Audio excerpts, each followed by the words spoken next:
The Pyro Baddie Dia is finally here, and I could not be more excited to be making a guide about her. Whether you just pulled her on her initial 3.5 release banner, or you just lost the 50-50 and got yourself a Dia, you have come to the right place. And while I am a huge fan of Dia, I am also not an idiot. I understand her issues. I understand her power level, okay? I'm gonna be telling it like it is, throwing my biases aside for the betterment of y'all. We're gonna be going over her weapons, artifacts, team comps, constellations, and I'm gonna give my honest thoughts on her and whether you should probably pull for her or not.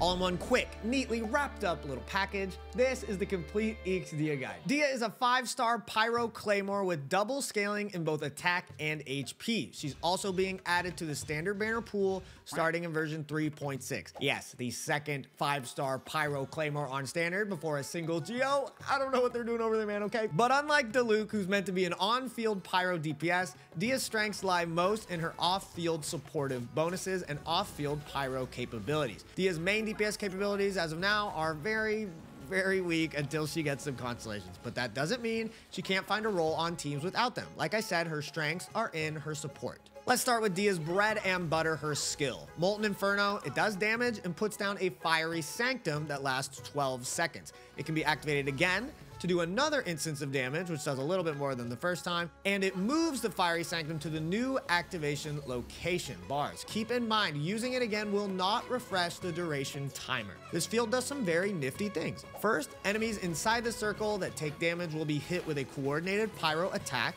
Unfortunately, this can only proc every 2.5 seconds, weakening its potential power level by a lot. Albedo's skill procs every 2 seconds. And Thoma's burst, well, way faster than that, but I digress. But the Fiery Sanctum also helps your allies. When in the circle, they have increased resistance to interruption and also take mitigated damage. The damage that's mitigated will be redirected and absorbed by Dia instead. But she takes the damage over 10 seconds, so she doesn't just instantly lose a chunk of her HP. The damage mitigation and then absorption is stored in something called Redmane's Blood, which can only mitigate a maximum of 200% of Dia's HP at once. The first and second activations of her skill only scale with attack until her C1, while the off-field Pyro attack scales with both attack and HP. Her burst damage, unfortunately, at lower constellations leaves a bit to be desired. She takes the field, goes into a fiery punching frenzy for 4 seconds, which by mashing the attack button, you can increase the punches up to 11 total hits. That's 10 punches, 1 big kick. It has a high energy cost of 70 and unfortunately isn't counted as normal attacks. So characters like Xingqiu and Yelan cannot drop their coordinated hydro attacks to vape with it. This is honestly such a huge shame about Dia's kit. But you can still build her as a DPS and get some all right numbers out of her burst. Do not let me stop you, my friend. Her passive talents really wrap up her kit nicely. Her first one makes the absorbed damage that she takes be reduced by 60% after she's used the second part of her skill or her burst, and it also increases the team's stagger resistance even more in the Fiery Sanctum, so great. Her Ascension 4 passive though makes it so if she dips below 40% health, she instantly restores 20% of her max HP and then heals another 30 over 10 seconds. Both of these passives really add to her allure as this like damage tanking and then healing off the damage support. Oh, and she also runs faster in the sun, woo! Dia having no natural pyro infusion makes her normals pretty worthless, and her burst being, well, not worth using most of the time, unfortunately. Her playstyle at lower constellations is going to revolve around her skill uptime. Very simply, you're going to want to use both parts of her skill, positioning it into a good spot for your allies to stand in and for it to surround the enemies. And then the hits of her skill are going to be used for a bit of damage, but to proc things like Tenacity of the Millilith to support the team while she's off field. Or for off-field pyro-based reaction teams like Burgeon, but more on those comps later. With her skill lasting 12 seconds and the cooldown being 20 seconds, there's going to be 8 seconds of downtime at C0 where her skill isn't up, which totally sucks. But utilizing these 8 seconds on other characters besides Dia will be imperative in making her feel productive to the team. Her skill is the most paramount part of her kit by far. This is 100% your highest talent priority for Dia. While quite honestly, her normal attack can be completely ignored or at the very least be your last priority. While her burst, especially if you're going for the DPS, you do need to level this up and that's going to be your second priority. While her burst can be first priority if you're going for a huge DPS Dia build, but if you're not, just make it your second priority. For weapons, her signature weapon is going to be the best option by far for DPS or sub DPS Dias. It has great base attack, gives crit rate, and all 3 of the passive effects that it gives to Dia are exact stats she wants in attack and HP. While not as good as her signature, Wolf's Gravestone and Unforged provide her with a lot of attack, which is great, but just keep in mind if you're running her with Bennett, too much attack can cause some diminishing returns. Two alright stat sticks that pretty much have useless passives with Dia are Redhorn Stone Thresher and Serpent Spine. She can't utilize their passives, but they aren't bad, stats for her. Dia's best DPS 4-star option is going to be the Aku Maru for those lucky enough to have it, providing her with attack percent and burst damage percent. For her Burgeon teams though, you're gonna wanna stack a bunch of elemental mastery on her. So Rain Slasher, Makaira Aquamarine, and the 3.5 event weapon Mailed Flower are all going to be her best option even over the 5 stars on Burgeon. They are pretty much similar in power level, so just use whichever one you got. And finally, if you wanna lean fully into her support, you can never go wrong with Favonius Greatsword. Fav weapons are OP. Going into artifact sets for DPS Dia, Emblem of Severed Fate is gonna be the go-to right now. She needs the ER badly, and boosting up her burst damage is a no-brainer. Crimson Witch is also good on her DPS Vaporize focused teams, but Emblem of Severed Fate is probably going to be a little bit better overall since she doesn't get to vape a ton because of how her burst works, unfortunately, and she enjoys the energy recharge a lot. Tenacity of the Millith is her premier support set. 2-piece bonus is perfect for her, while the 4-piece will be kept up by her skill very easily to buff the team. For Burgeon, her options are flexible as long as we build a ton of elemental mastery, right? Flower of Paradise Lost is going to be the #1 option, but the more easily accessible and more farmed Gilded Dreams is extremely close behind. You should probably just use that. Both giving tons of reaction damage percent and elemental mastery respectively. Instructor is also a solid choice, albeit a little weaker than the formers by just a bit, but get creative with Instructor. This could be really good for boosting up Hu Tao's vapes. You could run Dia as the Deepwood holder for a Burgeon team, but to maximize her Burgeon reaction damage, it's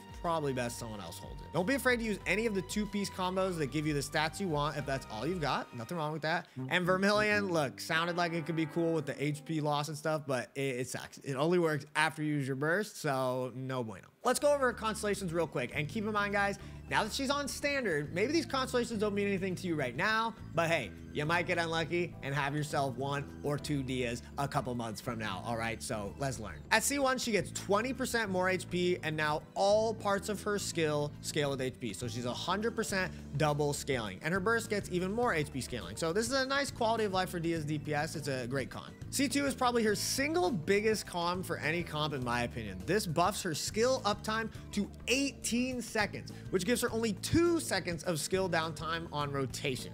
Uptime constellations are always absurdly good. And also, if your active character takes damage in the Sanctum, her skill proc will do 50% more damage. C3 is her burst, talent +3, standard stuff there, with her C5 being the skill +3. But her C4 has her burst, restore energy, and HP whenever it's used. It's not game breaking, but it's gonna help her out a little bit. Finally, her C6 goes as follows. Her burst crit rate is up by 10%. Every time her burst crits, it raises her crit damage by 15% for the duration of her burst, and it extends her burst by 0.5 seconds. This can stack up to 4 times, so you can extend her burst duration by 2 seconds and increase her crit damage by 60% at max stacks during her burst. I'm not sure how many punches she can fit in exactly with 2 more seconds of duration because, I'm not a friggin' humpback whale, all right?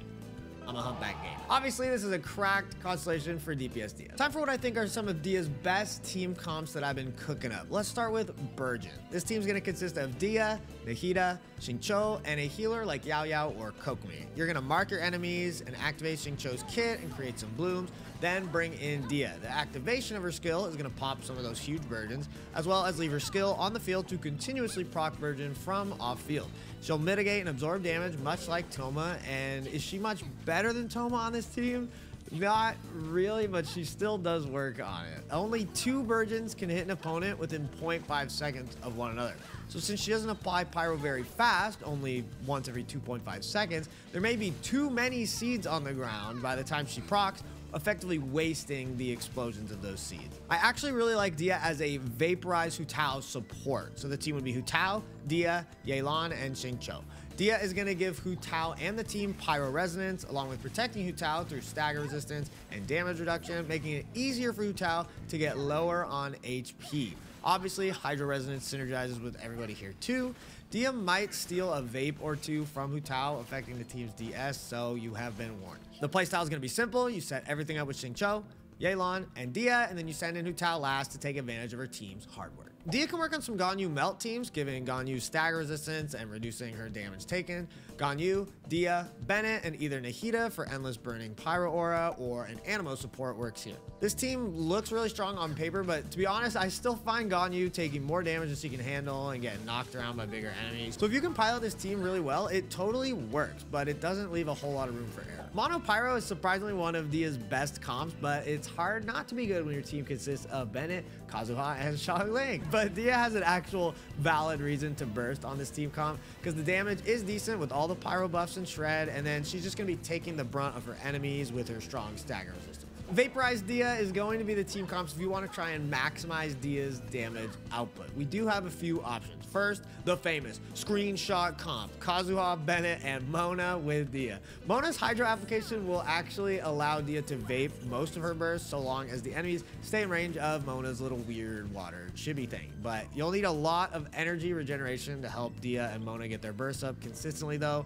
Fav weapons are your friends on this comp. An unorthodox option that actually works to vape Dia's burst is Nilou. Dia, Nilou, a second Hydro character, and an Anemo character to wrap it up. Yes, Nilou on a non-Dendro Hydro only team. The future is now. Nilou's Tranquility Aura from her skill will follow Dia's location and apply the wet status to enemies during her burst. I can't promise this team's gonna be meta by any standard, but it could evolve over time to actually be pretty fun, and you know, Genshin's about fun at the end of the day. These are the best teams I currently have for Dia right now, and I'm gonna be testing and perfecting teams all month long over on my Twitch as a new Dia main. So guys, come through. So what are my completely honest thoughts on Dia? Before you guys get the pitchforks out, just know I saved up a bunch of Primo Gems for Dia. I pulled for Dia. I'm gonna be maining Dia for the next month, so I am committed to making her work. But the truth is, for all those teams I just listed above, there's probably a better option like Thoma, Zhongli, or even Xiangling for all of those teams. I think at C0, she is probably the weakest 5-star in the entire game. Every single comp besides forcing her to be the main DPS, her burst is honestly like unclickable. It does not warrant the field time of clicking the button. It does pitifully low damage, and she's stuck on the field for 4 seconds just punching. For Burgeon comp, she's literally competing against Thoma, who went from 0 to hero overnight with Dendro's release. He procs Pyro off field faster than her and even gives the team a shield too, but he does need his burst up to do that. So maybe Dia at C2 with the longer skill uptime can compete with him, but honestly with the 2.5 second procs, I don't even think so. When a character doesn't fill any real niche or isn't even the best option on a single team comp in the game, it's honestly sad. It's just sad. I mean, you can't really say they're objectively not bad. They're bad. But her constellations do provide a lot for her. They're honestly way more impactful than most of the standard banner characters' constellations. And being on standard means most people are gonna get a con for her or two over time just by playing the game naturally. And with these cons, she is gonna start feeling a lot better. Also, 3.6 and beyond may release a sick artifact set that works perfectly with her, or some amazing support characters that go great with her, or some mechanics. Honestly, I'm a little bit pessimistic because she's on the standard banner if they're really gonna do much for her, but guys, we could really hope. If you love Dia, you can absolutely make her shine, and you can 36-star the Abyss no matter what. But as of now, I don't think she's gonna be a standout character on your account. I hope this video helps you build your Dia up, or maybe sways you here or there to pull on her banner and make the best decision with your Primo Gems. And guys, I just want to say thank you so much to the support that the channel has been getting. This is the best my channel's ever been doing in a while, and it honestly means the world to me. So thank you, thank you, thank you. Just a reminder, guys, I'm streaming all the time over on Twitch, and I can promise you my streams are more than just running around picking up sweet flowers. I always try to make it a special, fun event every day. So guys, come drop a follow. It'd mean a lot. Of course, if you could subscribe to the YouTube channel, drop a like and comment and stuff, that stuff goes a long way in helping as well. Shout outs to the patrons: Filthy Casual, Dat Meow, Baked Sayu, Poison Tongue Boy, and Zik. Thank you guys and everyone else over on Patreon helping us out. And I mean, guys, have a great one. Have a good 3.5. I'll see you guys later.